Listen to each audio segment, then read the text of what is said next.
This is Join Us in France, episode 564, 564. Bonjour, I'm Annie Sargent, and Join Us in France is the podcast where we take a conversational journey through the beauty, culture, and flavors of France. Today, I bring you a conversation with Elyse Rivin of Toulouse Guided Walks about Saint-Lizier, a hidden gem in the Ariège department in France. It's perched on a cliff with breathtaking views of the Pyrenees. This tiny village boasts 2 cathedrals, ancient Roman walls, a fascinating museum, and even a former psychiatric hospital. If you love history, stunning architecture, and off-the-beaten-path destinations, this episode is a must-listen. Discover why Saint-Lizier is a UNESCO World Heritage Site and how it offers a unique, crowd-free French experience. I personally drove past Saint-Lizier so many times, and I saw it on the hill, and I thought, one of these days I should stop. And behold, Elyse and I finally did, and we loved it. I'm not saying that you should book a 1-week vacation to Saint-Lizier, obviously. It's too small for that. But there are so many things to do in the Ariège area. It's beautiful. I'm delighted to announce the dates of Bootcamp 2026. Who knows, perhaps you can actually join us in France in person. Browse to joinusinfrance.com/bootcamp 2026 for all the details. The dates of this 2026 edition of the bootcamp are October 3rd until October 10th and will be off for 7 days of hanging out with Francophiles, visit wonderful sites around Toulouse, and optional language classes. You can email me, Annie at joinusinfrance.com if you have specific questions, but it's all explained at the sales page at Bootcamp 2026. Here are the changes we're making for this year. Well, next year. It'll take place in October rather than in May. Why? Because there are many long weekends in May and it complicates everything. We always run into rail strikes, hot weather, crowds, high occupancy in hotels and Airbnbs, in restaurants, all of that. So this year we're trying early October. Weather in Toulouse in October is typically light jacket weather with the possibility of some rain. But overall, the fall is drier than the spring. The only downside to doing this in October rather than May is that we have shorter days in October. But seeing Toulouse lit up after 7:30 p.m. really makes up for it. So it's wonderful. We're reducing the number of days to 7 full days instead of 9 last year. We're also reducing the price proportionally. So we're being fair. Why? Well, we are organizing our 7 days better. We're doing just as much as we did last year, but we're consolidating activities down a bit and giving you 2 free afternoons as well. Elyse told me that 2026 is for sure her last boot camp. Maybe it is. But I will do everything in my power to tempt her into coming back in future years, even if that means that she takes part in fewer boot camp days. But for 2026, she's committed to doing the whole thing, which is fantastic. You can reserve your spot today. Space is limited, of course. We don't have 40 spots by the time you hear this. I'm not sure how many we'll have left. But you do have some time to think about it. I want you to be sure that you want to join the boot camp, and I'm confident that it will sell out as it always does. I don't need to put the pressure on. Life is stressful enough without stressing out on your next vacation, okay? So again, to book this, go to joinusinfrance.com/bootcamp 2026. This podcast is fueled by Chocolatine Coffee, the generosity of listeners like you. You book my itinerary consults, you take my voice map tours, you join the boot camp, I hope. Hop in my electric car for a day trip. You're chip in on Patreon, and that's really what makes the most difference. And I'm so, so grateful. If you want to keep me going and skip the ads on the podcast, there's a link for that in the show notes. And you'll find everything at joinusinfrance.com/boutique. And merci beaucoup. For the magazine part of the podcast, after my chat with Elyse today, I'll discuss restricted traffic zones in Paris. I mentioned them last week without really explaining what they are, and I think you need to know. Everything we talk about on the show and plenty more is waiting for you at joinusinfrance.com. And if you want to see the show notes or transcript for this episode in particular, go to joinusinfrance.com/564, the numeral 564. And if you'd like a handy summary of the conversation with all the useful links, subscribe to the newsletter at joinusinfrance.com/newsletter. It's the best way to stay in the loop.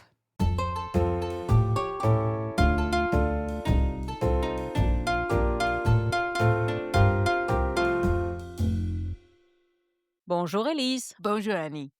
We have a fun place to discuss. It's called Saint-Lizier, and it's not very far from where we live in Toulouse. It is in the Ariège department, and it is a very small yet very interesting village. It is indeed. We are north of a department that goes into the Pyrenees Mountains, and there are many, many tiny little villages and little places with very long histories. And this is one of them. It's in the foothills of the Pyrenees, about 100 kilometers south of Toulouse. And it's a tiny, tiny, tiny little town, village. I'm not sure which designation to give it. Perched up on top of a hill that almost looks like a cliff. That is the ancient part. There's a new little modern part that's down below in the flat of the valley, but we're going to talk about the part that's up above, the old Saint-Lizier. Right. So if you've been to a place like Aise in Provence, for example, it's about like that. There was a medieval village that's very well preserved and very nice up above, and then the modern town has developed by the water. And this is pretty much like that, except that Saint-Lizier is not like Aise. It is not overrun by tourists. It is a very much off the beaten track kind of place. And yet it's really, really interesting. And we both went together early March. Right. And had a lovely time. The weather was absolutely gorgeous. We had a beautiful view onto the Pyrenees, snowed Pyrenees. It was absolutely lovely. I'll share a photo on the episode page for that. Just a beautiful place, but very small. So probably you would want to spend a half a day there, right? Right. It's a good, very good, nice, full half a day visit. And it's a place you can even go with children. Basically, it's a tiny village that in and of itself is already divided into two parts. And part of it has a brand new, very interesting, small ethnology and cultural history museum that is attached to the cathedral, and it was very nice and very interesting and had a lot of stuff in it that was interactive. So between that and the fact that there are grounds for running around, this is a place that you can do as a visit that is a family visit as well. Yes, and the museum is really very new. I don't remember. 2011. Right, and it looks very nice. It's very well kept. I don't remember if it's open year-round. I believe that it's only open on weekends and during the winter, and then everything pretty much in this little village starts at Easter time and really runs right through into the end of October, pretty much half the year. Right, right. So by the time kids are done with their first school vacation, which normally ends early November at some point, then after Halloween, it's winter again. It's winter. It's winter here. So Yes, yes. Other things you could do in this area, Saint-Bertrand-de-Comminges is not very far. Saint-Giron is not very far. What else? well, there are lots of little hikes you can take in the area. I mean, there's even a Grande Randonnée hiking trail that actually goes through parts of Saint-Lizier.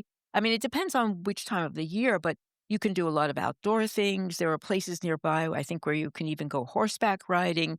You can see Roman ruins. You can go to Saint-Bertrand, which is medieval. It's an area that is certainly not as well known as some other parts of France, but it's rich with things to see and do. Right. And, we're big believers in not sending all the visitors all to the same place.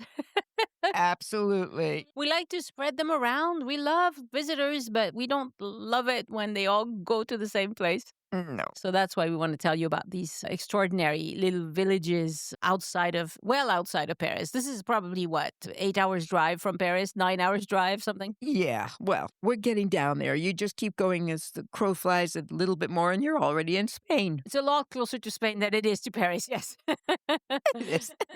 So Saint-Lizier is actually filled with things that are part of a UNESCO World Heritage Site, believe it or not. It is now a tiny village that has less than 200 people a year round. Up above, I'm going to be talking about not the part down below by the river, but what is the ancient village.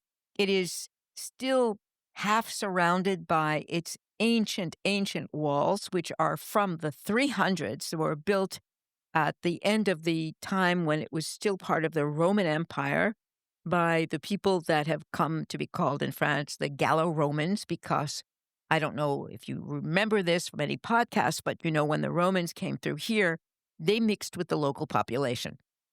Right. They did that in a lot of places. Yeah. A lot of places. They were actually encouraged to do that. And so what happened was that it wasn't all a one-way street in terms of culture. The Romans brought in administration, law, and army, and the local Celtic populations added their own touches and their own little pieces of culture. And so they melded together and created what is now officially called the Gallo-Roman Society. Right. And Saint-Lizier was a perfect example. It was founded by the Romans. Nobody knows exactly.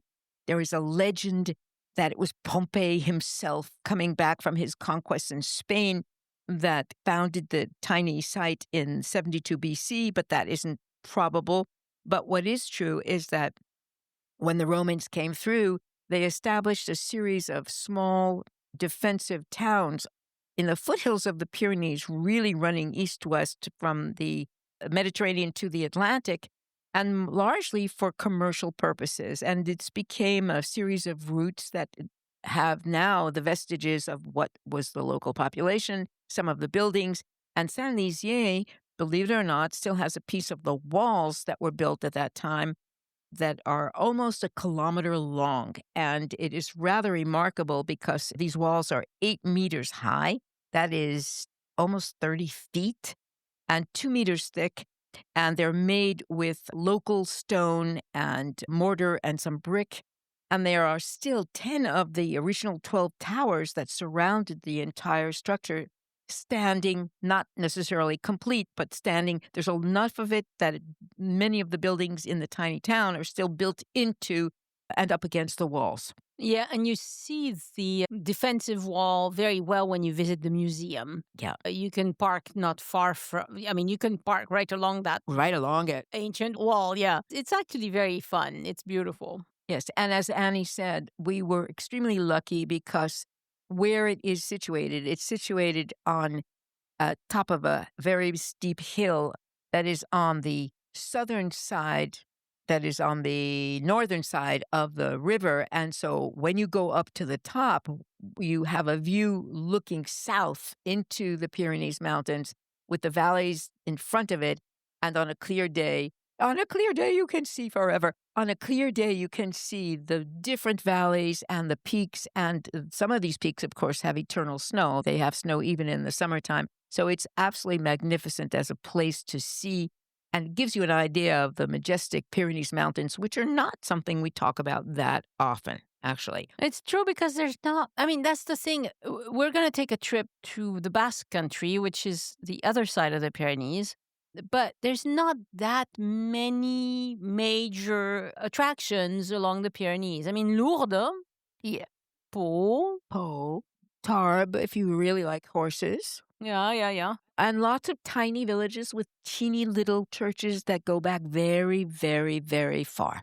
Right. So this is more for people who are spending a leisurely vacation in France and just want to take it easy and look around. Just go do something fun one day without, this is not for people who are checking things off their list. No. But there are lots of Roman ruins if you're interested in Roman times. We visited a couple that are not that far from there. There's plenty. If you want a countryside visit to a part of France that is really lovely and that is not filled to the brim with tourists and overpriced things, this is the kind of place to go. Definitely. Yes. That would be high on my list for a leisurely, not touristy visit to France. Yes, exactly. So, Saint-Lizier, it is a place that very quickly became Christianized, as much of this area was. Once the local population became Christian, Saint-Lizier, for whatever reasons, became a very important center of Christianity. And very quickly, starting in the 400s, was designated as a place to have a bishop. And of course, if there's a bishop, that means that the church that is there is going to be a cathedral. And so whatever the initial first tiny little church was, by the time you get to the 800s, there's a fairly important population. It's very prosperous because they're doing a lot of trading and they are well protected inside their walls. And so the bishops in this tiny little place become very important. And why is it called Saint-Lizier? Well, it turns out that the second bishop, who probably lived in fact, the end of the 5th century, the end of the 400s, his name in Latin was Elyse.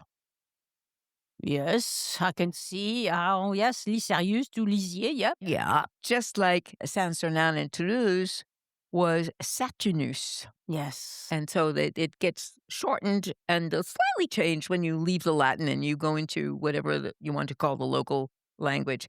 And he was an extremely important bishop who lived a very long life, especially for the time, and was bishop, believe it or not, for over 45 years. Yeah, that's a long time back then, yeah? That's a long time. And apparently he was considered to be one of the most saintly people, which means that he helped the poor. He was good with everybody. He was a kind bishop. He was not a domineering. Some of these bishops, in the early times, they were noblemen who were just given the job of being a bishop because they had enough importance in their family, and they weren't necessarily really there for the people. Well, that was not the case with Saint-Lizier. Right. Some of the bishops, they were assigned to the role because they were the second or third son in a family of noblemen who had plenty of money. And of course, they were not going to inherit the titles, so they would just go into the seminary or into the church. And some of them were not really very religious people, but some of them were, and he's one of those. And he's one of those. He became a saint rather quickly after his death, but it was not until approximately 400 years later that the town officially took on his name. Right. Don't ask me what it was called before then, because I'm not sure I ever know. Yeah, we don't know. We don't really know. But Saint-Lizier, okay, we've said it's small. In spite of that, it's divided into two parts. There is up above, we're still above, you have to imagine this hill that is almost like a cliff, but not quite, with this magnificent walled village in two parts. So it kind of looks like an upside-down muffin cake, where you have the top part that comes out wider on the bottom, and then it just kind of narrows and goes up higher. And when you can look at it from down below, what you see is the part that's the highest up, which is this absolutely incredible Bishop's Palace and second cathedral. And so when we visit the village, when you visit the village, you visit it basically in two parts. Right. And there are two cathedrals in this tiny village, which is crazy. And it's one of the reasons why it was put on the UNESCO World Heritage list. But it's also because of the quality of the architecture. So when you go up and you drive up and there's two big parking areas, there's no problem. Let's start with the lower part. The lower part has the more ancient of the two churches. Technically, it's still called a cathedral. Of course, it is no longer. It is still actually a functioning church, but it is not a cathedral. It was during the early and Middle Ages. Right. No bishop there now. And this church is in Romanesque style. And just to get an idea, and if you really have no idea of the different style periods, it means that it has a very, very rounded, very beautiful, half-domed choir part. This is the part where you have the altar. And then the rest of it is just straight. There is no big side chapels or big tall pillars or anything like that. This is a church from just about the year 1000. And they say that a lot of it was built with the ruins of other Roman structures that were lying around because it's built almost entirely of stone, except for a tiny little church tower or spire that was added on a couple of hundred years later in brick, which makes it kind of almost it's a kind of silly thing, but it's the little Toulouse touch that we have in Saint-Lizier, Yeah. Yeah, it's interesting looking. I thought it looked very nice. I thought the older church needed a bit more ventilation. Yeah, Annie was disturbed by, there's a certain amount of humidity in the older church. I think that in the summertime, it makes it easier because they keep the doors to the cloister open and there's a lot of heat and sun that comes in. But yes, there's a certain amount of humidity inside. We were there early March, so it makes sense. And it makes sense, yeah. But one of the things that makes this church very special, and it really is from an architectural, historical, artistic point of view, is that it is filled, that is, the entire choir with this rounded dome are filled with some of the largest and still intact frescoes from the 1000s anywhere in France. And particularly in the south, there's very little that you will see that looks like this.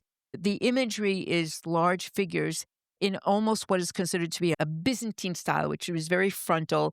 I know a little bit about the different styles, and so, of course, it's very exciting for me to see things like this. But they're in excellent condition. They were cleaned up a little bit, but basically they're pretty much what you see is what was done 1,000 years ago.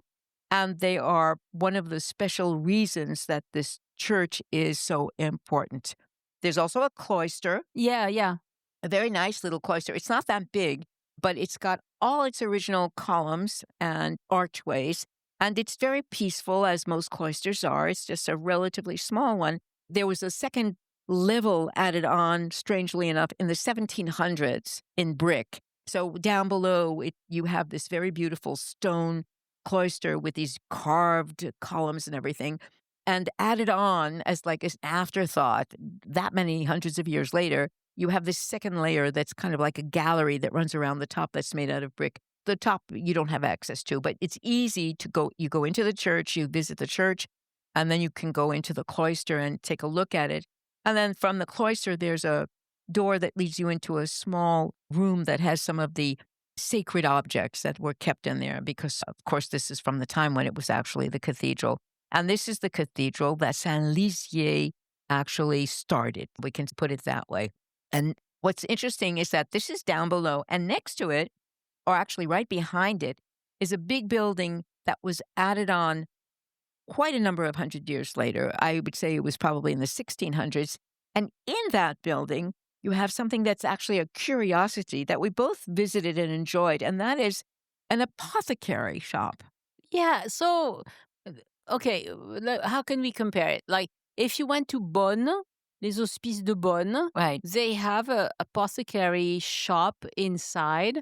And it's that sort of thing. It's just smaller. It's smaller. Yeah, it's small, but it's lovely. They have some really nice looking jars with all the names of all the Latin names of the herbs and things. And potions. Yeah. Beautiful wooden cabinets. Right. Beautiful woodwork, right? I thought it looked very lovely. And the gentleman who opened the door for us can give tours, Yes, I think that of everything that is in Saint-Lizier, that is the only one where you have to go in with a group with one of the local guides. They don't let you wander because I think they're afraid of touching things. There's a lot of fragile stuff inside there. But if you want to have an idea of what an ancient pharmacy was like when people were still mixing together plants and minerals and whatever else, and all of that, and just see how they categorized everything. Everything's intact. It's very lovely to visit. I will try to put some photos of the apothecary on Instagram or on Blue Sky or something like that. It's attached to a building that was probably finished by about the year 1700. That was a hospice that was turned into a hospital. So that's the lower part of our tiny little rampart surrounded Saint-Lizier. And then you walk up, and you can walk up. There are actually two different ways. You can walk up by going up the large road that you can drive up with your car to actually park in front of the entrance to the museum and the Bishop's Palace, or you can wander into the tiny, tiny little town. And it is very tiny. There are 2 or 3 streets that have some very interesting things. There is a huge clock tower. There are 2 or 3 houses that are actually from the 1500s and 1600s. It's very cute. It's just very, very tiny and precious. And when you get up to the top part, that's where you get this spectacular view over the valley and over the Pyrenees. And there, what you have is a museum, a bishop's palace, which is really where the museum is. You have a cathedral, and then you have something very unusual that you don't see very often, and that is buildings that became in the 19th century and the 20th century a psychiatric hospital. Yeah, that was pretty striking. And they kept some of it intact so we would get an idea of what it was like to be in a psychiatric hospital back then. Yeah. And let me tell you, I'm glad I wasn't. So when you go to the top part, remember you can walk up, you've parked down below, or there's a parking area up above. You go into this entranceway, which takes you through these fabulous ramparts. And then you have this very nice reception area where there's also a nice little bookshop. And then you go from there. And what you do is you enter first, before anything else, you enter into what is now the museum. Right. And I really liked that museum. I thought it was very nice. It's very nice. It is actually technically the departmental museum. Oh, okay. Okay. So it's run by the Department of Ariège. It is a cultural, ethnological, historical museum. Right. It has a lot of interesting things, and it's very new, very modern, and interactive, and it's really, really interesting. And so it had a huge collection of Roman coins and things from Roman times. It had a collection of clothing and costumes and shoes from late medieval times, which was very interesting. Yeah, the coins were very interesting because you can really see them up close. They have this like magnifying glass that you can slide over and take a good look. I thought it was really well done. It's excellent. And there was a piece, I'm trying to remember what it was. Remember, you were standing in front of one of the things that had some kind of thing that moved back and forth. And I'm trying to remember if it showed close-ups of some flooring or something like that. I can't remember what it was, but there were lots of different things. Basically, the museum is on 2 floors, but it's not huge. It's just really, really good and really well done. And it's just enough to get an idea of the cultural and ethnological history of the area without being overwhelmed and without getting bored, which makes it really interesting. Yeah. Right. And right outside of that museum, there was also a kind of a gastronomic restaurant, remember? Yeah. Right. We looked at the menu and we didn't eat there because the first thing on the menu was okra. And neither of us like it. And we were like, no. No, that's not, we had a mutual, no. But it was a beautiful little restaurant. It looked like it would be cuisine soignée. So you'd probably pay 40 euros or something per person. But lovely. Yeah, a good place for lunch. I'll put in the show notes where we actually had our lunch, which was much more down to earth. Yeah, and further away. Right. A little further away in the newer part of the village, and they've probably never heard of okra down there. So once you get done with the museum, you actually go through a doorway into part of what is the grounds of what was the cathedral and the bishop's palace. I wouldn't say a garden because it doesn't really have the feeling that it was that well kept up, but it's filled with grass and everything. It's just out of doors. And from there, you go around the corner and you see the vestiges of what was the original part of this second cathedral, the Cathedral of Notre-Dame-de-la-Sède, which are these pieces that are left. There are 2 or 3 pieces of vaulting, and all of it's made out of brick in the old Romanesque style. It's kind of open to the air, but then you go through this doorway and you enter into a Renaissance cathedral. And the cathedral is very surprising. Let's put it that way. It's mostly Gothic.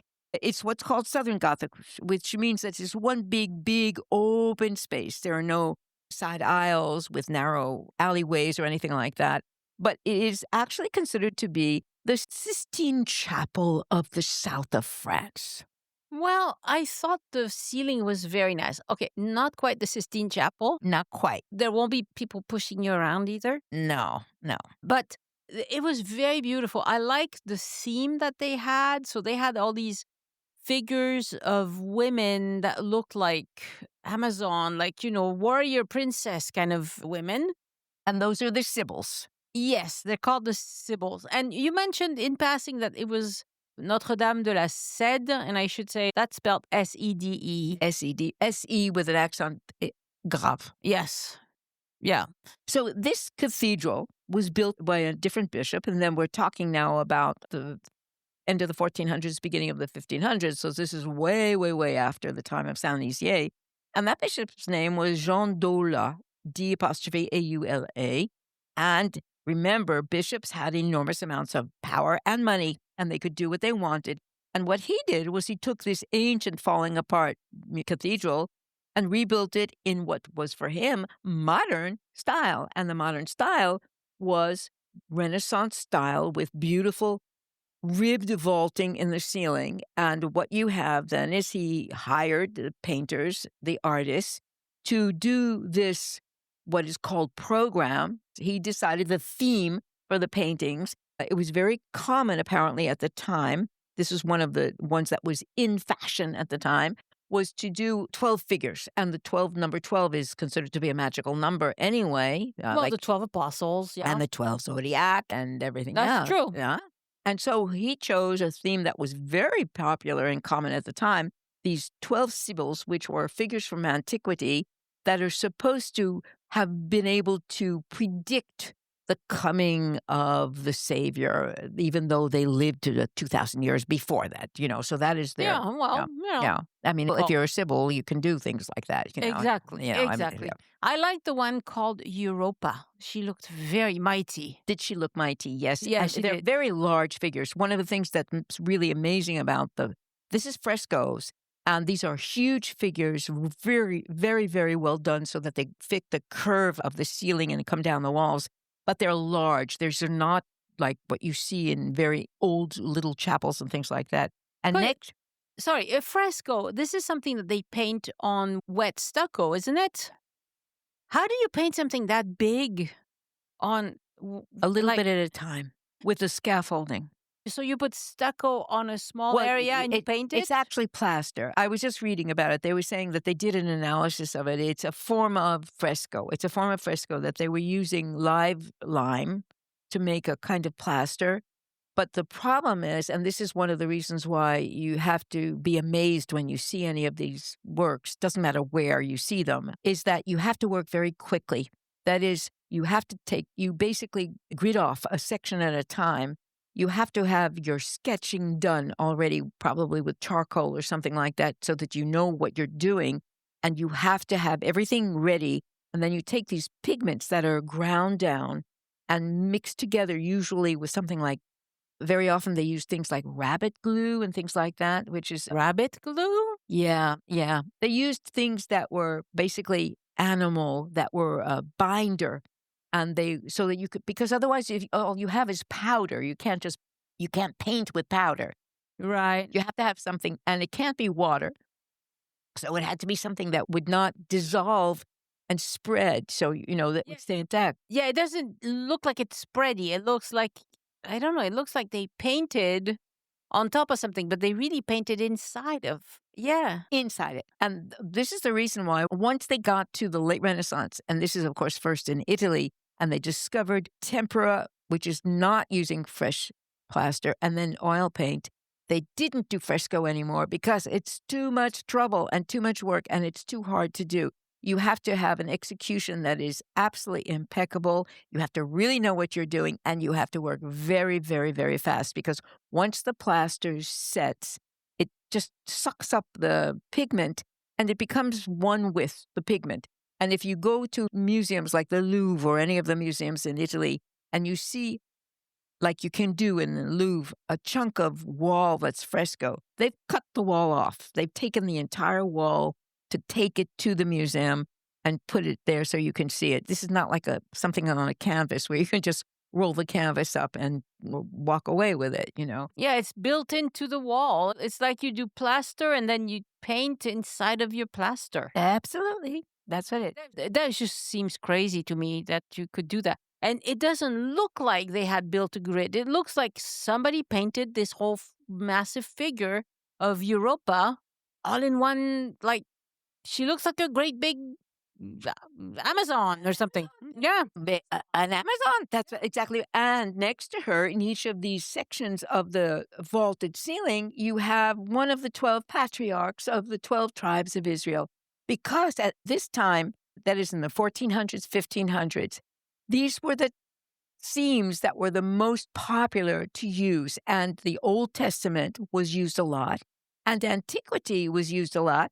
Because they could say, well, these figures from antiquity, they were there to predict what was going to happen afterwards. So it was perfectly okay to use things that were before Christianity. Yeah, and the patriarchs also look very mighty, but, they're more like older men with beards and things. They're not quite as pretty as the big, massive women. Nah. I like the Sibyls better. But the guys are also beautiful. I'm sure that they are perfectly executed and very, very nice, but yeah. In some of the work I was doing when I was taking some notes, it turns out that about not quite 100 years later, Rome decided that that was not cool to do Sibyls anymore.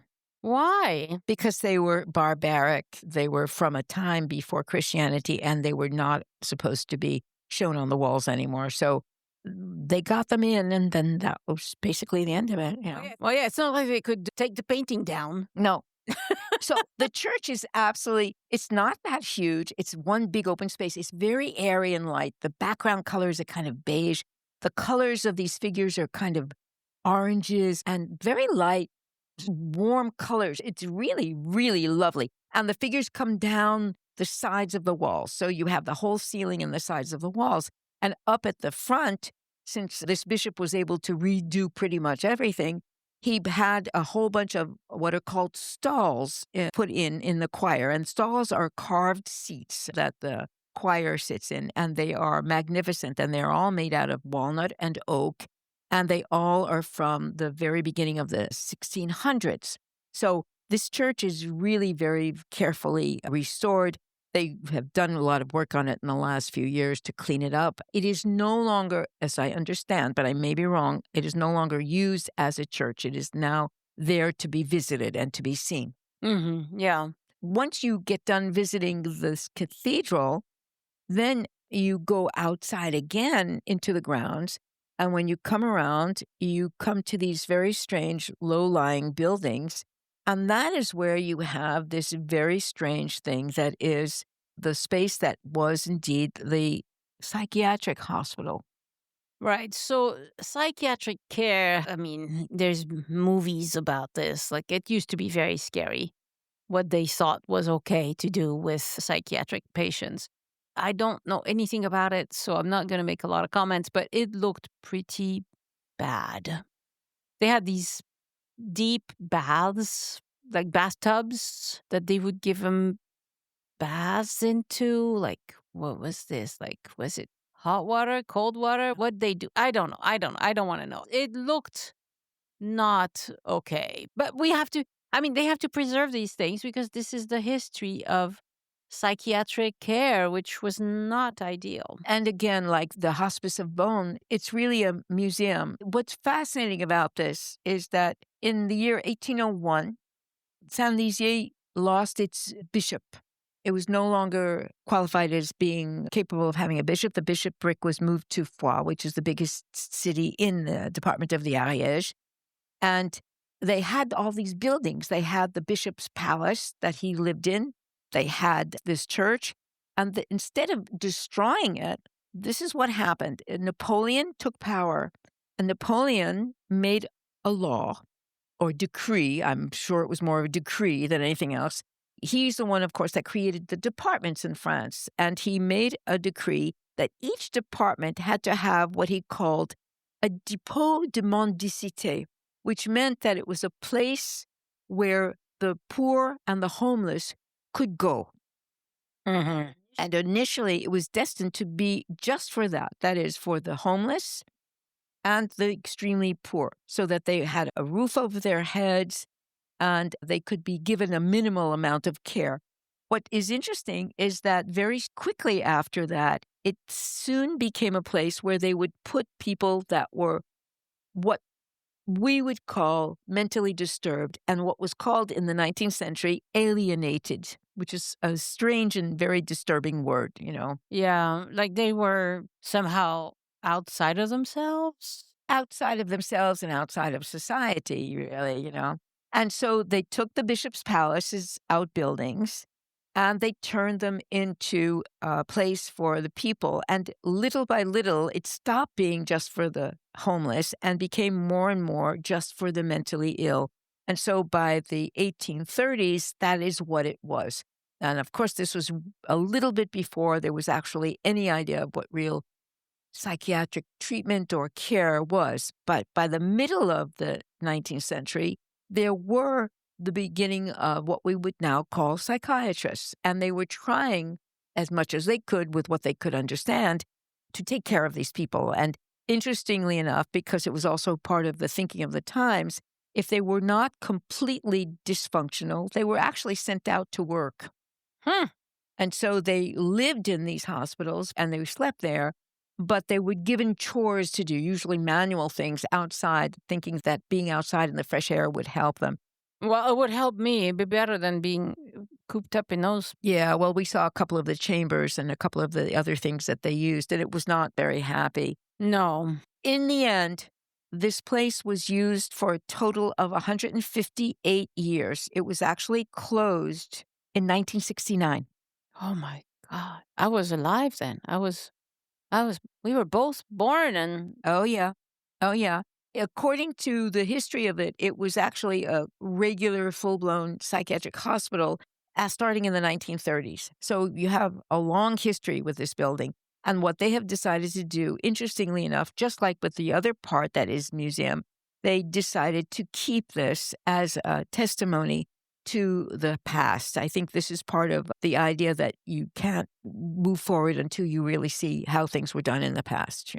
Well, yeah, I think that's true. I think you need to see what was done and understand the history and why we never want to do that again. Yep. So all together up above in the higher part of this tiny Saint-Lizier, you have museum, you have a magnificent church that is a cathedral, you have this very strange other museum that is about psychiatry and treatment, and you have the grounds, and you have the ramparts from the Gallo-Roman times, and you can picnic there if you wish, because there are grounds for picnicking. There's a little kind of a garden where you can climb up to the top and you have this very beautiful point of view. There's this very fancy restaurant also attached to the bishop's palace. It's very interesting, but it's very quiet. You don't hear very much noise except for some of the cars way down below in the valley. I found it very interesting, the contrast between the different elements that you can visit in this tiny little town. It was really a lot. It was a lot when you think about it. What I did discover, too, is that Saint-Lizier has two very interesting festivals. In the second half of May, it has a festival of sacred art and music. Okay, nice. Which includes all kinds of concerts, recitals, food, conferences. It lasts for the whole second half of the month of May, and apparently it's a fairly important festival, and each year it's become a little bit more important. Well, that's great, but I'm too busy this year. I ain't going anywhere. No. No, you're not going anywhere. And then in the fourth week of July, through into the middle of August, there is a huge chamber music festival in Saint-Lizier, and some of the concerts take place in the Romanesque church in the lower part of Saint-Lizier, but there's also a music out in the streets and up above in the grounds of the higher cathedral. Nice. And that is apparently a 3-week-long festival of music. So they probably have like weekend stuff. Usually when they do those long festivals, they don't have something every day. I couldn't find an exact program. This is as much as I could find. But they also said that they have a lot of other, they have stands with food and things like that. And down below is very close to a small city called Saint-Giron.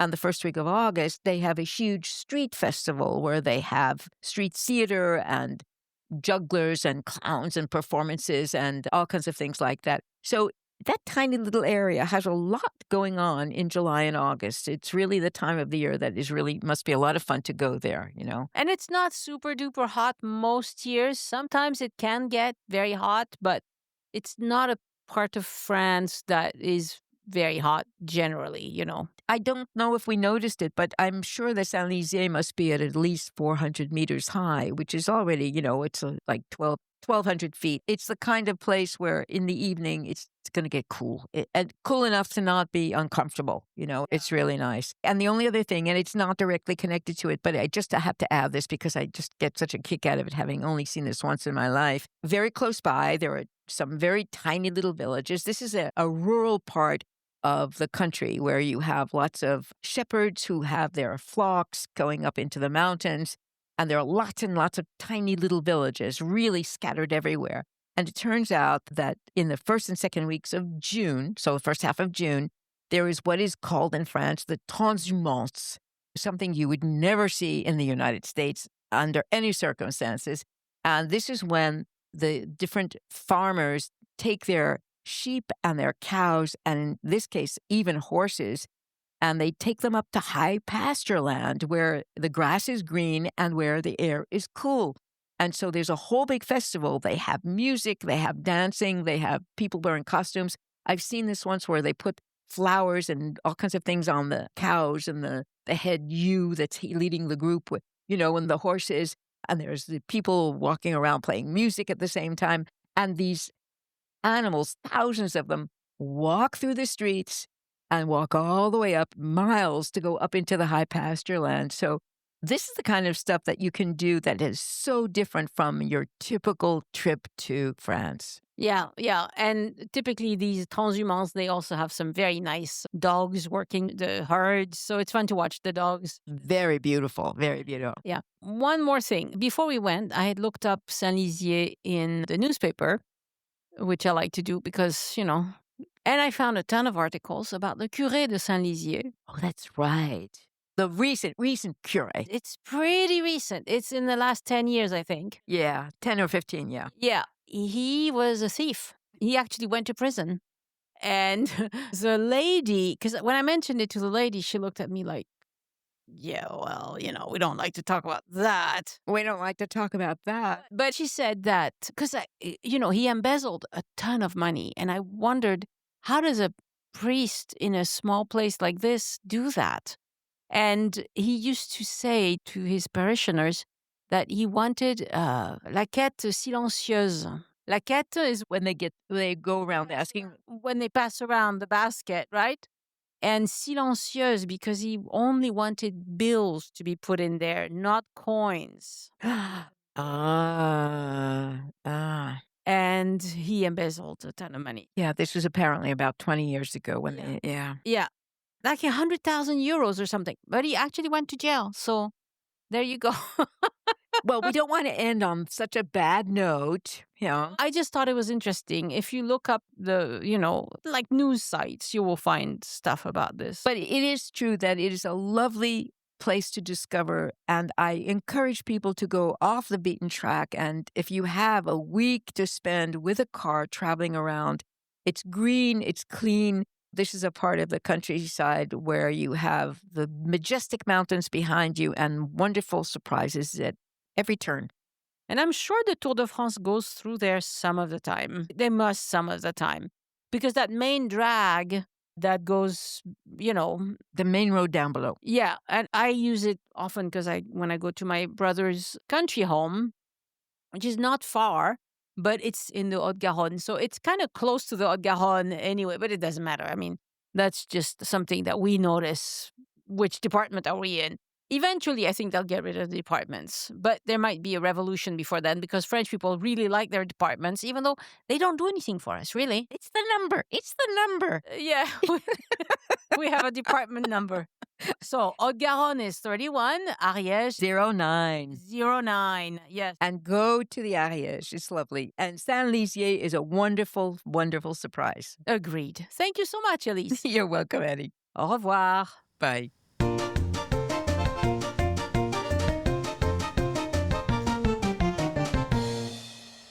Again, I want to thank my patrons for giving back and supporting the show. Patrons get several exclusive rewards for doing that. You can see them at patreon.com/join us. I don't have any new patrons to thank this week because I recorded this outro right after the previous ones.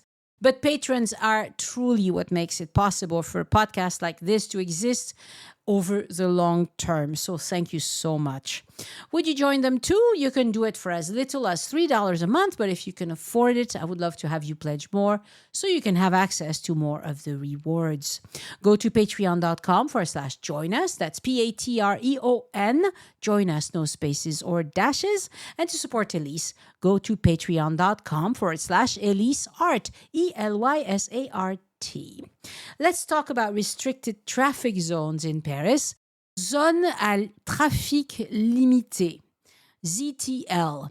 You might remember that it was launched in November 2024 in the very center of the city. I even mentioned it on my Eiffel Tower tour that I hope that years from now it won't be so noisy or so smelly in one of the roads that we cross. And since that time, they've made it impossible for cars and scooters to cut across the heart of Paris unless they actually stop there. Buses, taxis, emergency vehicles, residents, and people making a stop are still allowed. What they don't want is for people who go from one end of Paris to the next to go through the city instead of taking the belt route. I understand why they want to do that. They want to take a look at Paris. It's prettier than the belt route, okay? Anything is prettier than a belt route, but it's very bad because it causes congestion and it pollutes the city, and we need Paris to be cleaner. It's already much cleaner than it used to be. We need it to be even cleaner. The original plan was to have a 6-month grace period. There were no fines during that time, but now the city has announced that the no-ticket period is being extended all the way to 2026. They're calling this an extended pedagogical phase, basically giving people more time to get used to the rules. Even so, the city says the trial period has already produced results, an 8% drop in traffic in the 4 central arrondissements. Of course, not everyone is happy. The opposition group Changer Paris, which includes Republicans, centrists, and independents, blasted the measure on social media, calling it a Kafkaesque gas factory. Yeah, that's the gas factory, isn't it? They say it won't work. Well, they're lying. It's going to work. It has worked already. When the ZTL was first announced, David Béliard, the Green deputy mayor in charge of transportation, had explained that the first step would be education rather than punishment. That seems to still be the philosophy. And I have to say, in London, you have to actually pay cash to go across the city. And you know what? A lot of people are thinking about it. Maybe I won't. Maybe I'll go through some other way. I'll take the tube, okay? And on the political side, there's disagreements about whether the ZTL should spread across all of Paris. Rémi Féraud, who ran in the socialist primary, wanted to make it citywide. But Emmanuel Grégoire, who won the race, does not support expanding it. So for now, if you're driving in Paris, know that the ZTL rules are technically in place, but you won't be fined until at least 2026. And I hope that you're not driving in Paris. For heaven's sakes, why would you? It's a terrible thing to do. So the reason why I'm recording this early, and that's the reason why I don't know exactly how many bootcamp spots have been booked already, is that I'm off to Spain for a week with Jennifer Gruenke, who's a good friend from Paris. We have been talking about her visiting me in Spain for a long time, and we're doing it. It's fun. And so I'll get to rest my voice. I think I'm coming down with a cold. It's terrible. My husband caught a cold. He went to the doctor's and caught a cold and brought it home. Well, he needed the doctor's visit, but I didn't need the cold. Oh, well, what are you going to do? My thanks to podcast editors Anne and Christian Codovan, who produce the audio and transcripts.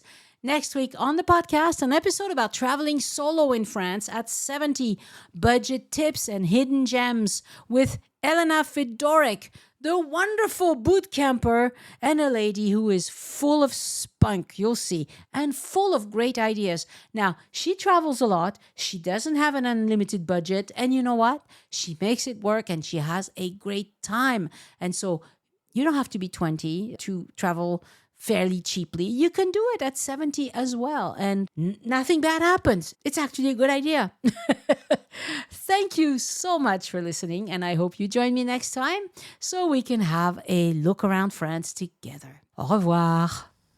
The Join Us in France Travel Podcast is written, hosted, and produced by Annie Sargent and copyright 2025 by Addicted to France. It is released under a Creative Commons Attribution, Non-Commercial, No Derivatives license.